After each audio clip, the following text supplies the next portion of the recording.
भाजपने आतापर्यंत काँग्रेस आणि एमआयएम वर सातत्याने हल्लाबोल केला. कधी तुष्टीकरणाचा आरोप तर कधी एमआयएम ला थेट देशविरोधी ठरवत टीका. मात्र आता जमिनीवरचं राजकारण वेगळंच चित्र दाखवते. अंबरनाथ मध्ये काँग्रेसचे 12 नगरसेवक निलंबित झाल्यानंतर ते तांत्रिकदृष्ट्या अपक्ष ठरले. या संधीचा फायदा घेत भाजपने मिशन लोटस सुरू केल्याची चर्चा रंगली. पण त्याचवेळी एकनाथ शिंदेच्या शिवसेनेनेही या नगरसेवकांना आपल्या गळाला लावण्यासाठी हालचाली सुरू केल्या.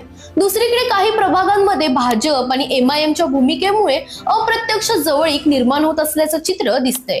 थेट युती नसली तरी मतविभाजन, उमेदवारांची निवड आणि रणनीती पाहता एकमेकांना पोषक ठरणारी खेळी होत असल्याचे संकेत मिळत आहेत.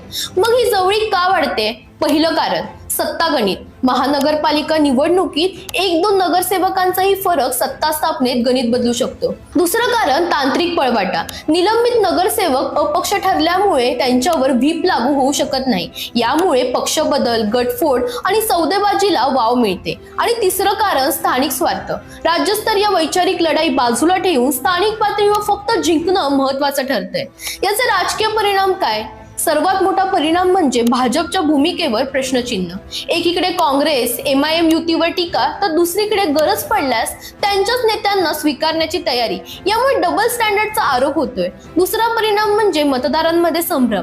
ज्यांना विरोध म्हणून मत दिलं तेच चेहरे सत्तेचा भाग बनले तर मतदारांचा विश्वास डळमळीत होतो. आणि तिसरा सर्वात महत्वाचा परिणाम राजकारणात तत्वांपेक्षा सत्ता मोठी ठरते हा संदेश जनतेपर्यंत जातोय. मग प्रश्न एकच आहे, राजकारणात विरोधक खरंच विरोधक असतात का की निवडणुकीपुरते शत्रू आणि सत्तेसाठी मित्र? भाजपची ही रणनीती योग्य वाटते का? सत्ता मिळवण्यासाठी तत्वांशी तडजोड मान्य आहे का? तुमचं मत कमेंटमध्ये सांगा. व्हिडिओ शेअर करा आणि पेजला फॉलो करायला विसरू नका.